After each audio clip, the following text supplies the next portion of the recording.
Welcome back, everyone, to Lore with Ludus Infinium, and I am the very much exhausted Ludus Infinium. Today, we're going to be talking about a Primarch who surprised me in a lot of ways. Perterabo, Lord of Iron, Primarch of the 4th Legion, the Iron Warriors, and General Pouty Boy of the Primarchs. So, how did his story start? Well, it started on Olympia, where he was raised by the tyrant Damocos. During his life on Olympia, Perterabo was known to be cold and distant.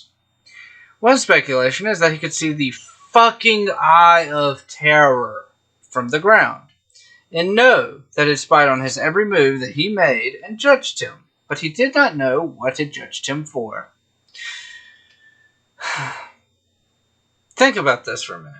And he even asked some of the guards, like, can you guys see that from here? No.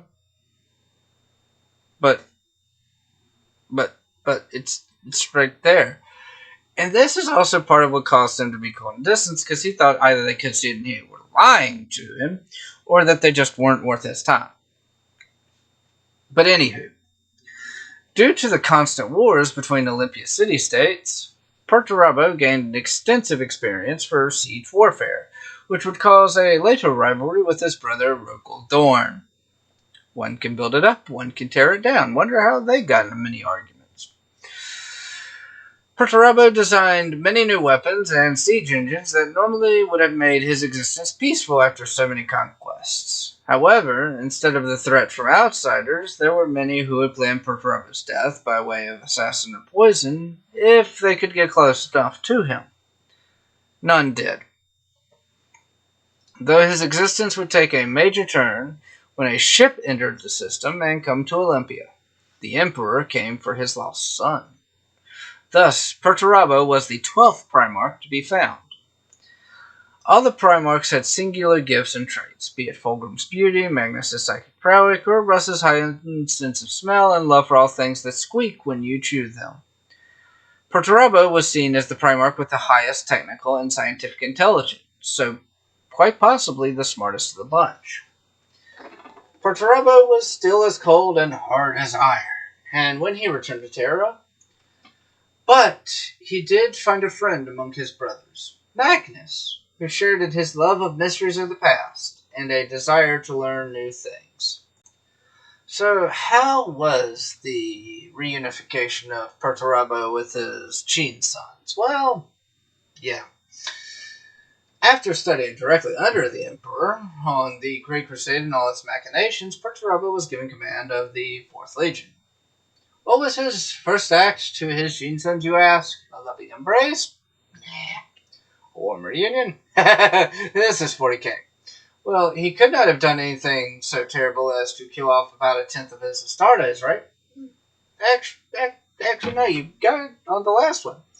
So, his first act was he reviewed his legion's war record, and upon discovering that they were found wanting, they did actually succeed more often than not. They had a actually pretty good war record, but they weren't the best of the best legions. He proceeded to have 1 in 10 be slaughtered by the other 9 with their bare hands. Wow. I can't wait to do Angron and Mortarion now, because I don't think they even killed that many of their own legionnaires at the offset. I know Angron at least killed the top 7 commanders. I don't know about Mortarion, though, but even with all of that, I don't think any of the Primarchs killed 1 in fucking 10 when handed their legion. This act, called decimation, really irked some of the higher-ups on Terra. One of the more focal people that opposed it was none other than Papa Smurf, Rabute Gilman himself. This would cause a rift between the two that neither would forget. The first campaign that the Lord of Iron would take his sons on was in the Meritora cluster, in which the Olympia Majoris system was on the edge of. Here, the true transformation from the 4th Legion to the Iron Warriors took place, where they accepted attrition before... What? I can't type, apparently. Where they accepted attrition before, they now saw it as an unavoidable equation of war. I could see it now. One squad, minus 2 brothers, is down to 8 men, plus 16 from reinforcement. This squad has no original members. It was only one wall! The Death Guard are taking notes. And the way Perterabo acted like a petulant little child, and his legion kind of acted like cold assholes themselves, some hatreds tended to form.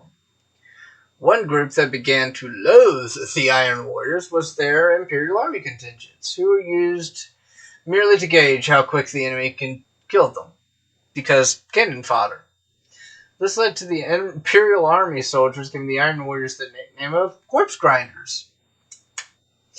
Yeah, you gotta be really pissed when you could snap my neck with basically a thought. You know what? I'm gonna piss you off. To solve this problem, Horus replaced their Imperial Army contingent with non-compliance or prisoners to reduce the strain on morale and, the Imperial Army. The Imperial Army were not the only group to hold some disdain for the Fourth. The Raven Guard and Imperial Fist too formed rivalries in this time with their Iron cousins. However, this hatred was not one-directional. The Fourth and its Primarch grew even more resentful towards the Imperium and its orders. See, they had gotten typecast as siege masters and garrison units, so when there was a need for either, they were usually the first call. Now, here's actually something kind of interesting. Both on Olympia and in his service to the Emperor, Perterabo never refused orders, and he was loyal up until the very end. Granted, he hated it, but he remained loyal to the Emperor until Horus turned him. I don't really think it was a slow decline. I think it was more of a feeling of forced servitude in his place, although as a leader to his legion was itself to be a follower to someone else. Yay! This is actually going to be a really short one, because I am almost done. Because we only have 2 bits left. The tale of the 4th Legion and the Horus Heresy. So, the weird part is unlike most of the other legions, theirs starts at Isfahan 5.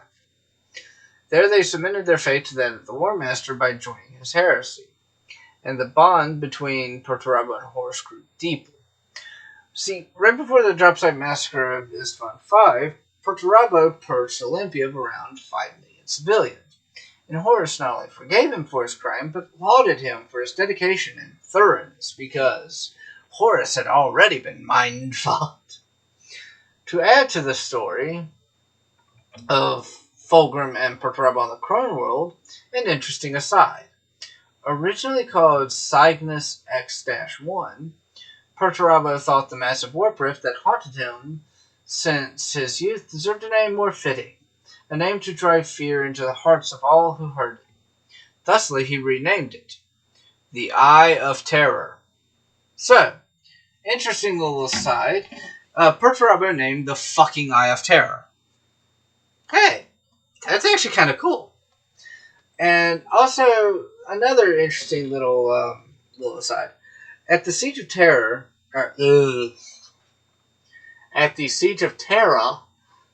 there was no real victor between the rivalry of Perterabo and Rogel Dorn, due to Horus being slain before the outcome could truly ever become about. However, it was almost decided, because after the heresy, there was the Battle of the Iron Cage, where the Iron Warriors lured Dorn and his fists to Sebastus IV, to essentially a fortress designed to eliminate the Imperial Fists and its Primarch. And it almost did. The 20-square-mile fortress stood for almost 4 weeks, letting the Fists beat themselves against it, until they received aid from the 40k superheroes, the Ultramarines, to run off the Iron Warriors and save their yellow cousins. Now the Iron Warriors reside primarily on Medrengard, with their Primarch, who ascended to demonhood after sacrificing captured Imperial Fist Gene Seed to the Chaos Gods. which seems a bit out of place considering how the Legion overall feels about mutations. You know, oh look, my arm turned to a tentacle. Cut it off, cut it off, cut it off. So, I mentioned this in yesterday's video, and I will talk about it here. Here's my final thoughts on Perterabo. I didn't give Perterabo enough credit. I never thought about how intelligent he was. Though a petulant brat, to be possibly the smartest of the Primarchs is no small feat. That, and along with why he made what relationships with the other Primarchs that he did, Magnus for love and knowledge, and he actually had a friendship with Fulgrim due to their desire to reach perfection, make for a rather interesting read. Will this affect overall how I feel about the Primarch compared to the others at the end of this trip, like it did with the Legions? Who knows? I hope you will stick with me to find out. On that note, I do think that Perterabo's place has changed. Not his Legions, mind you, but definitely his place. Because as much of a cold calculating bastard as he really is, you do get to see his intelligence come out. Now, I always make fun of the lion for being able to be tricked by Perterabo. I don't think it's... And I still stick by he was able to be tricked by Perterabo, so he'd be able to be tricked by Lorgar in a if Lorgar led the heresy. And the reason that hasn't changed is because of this one little fact. It's not that I believe that Perterabo was not smart, and so Lorgar being smarter than Perterabo would be able to trick the lion. It's that I believe Perterabo is not charismatic.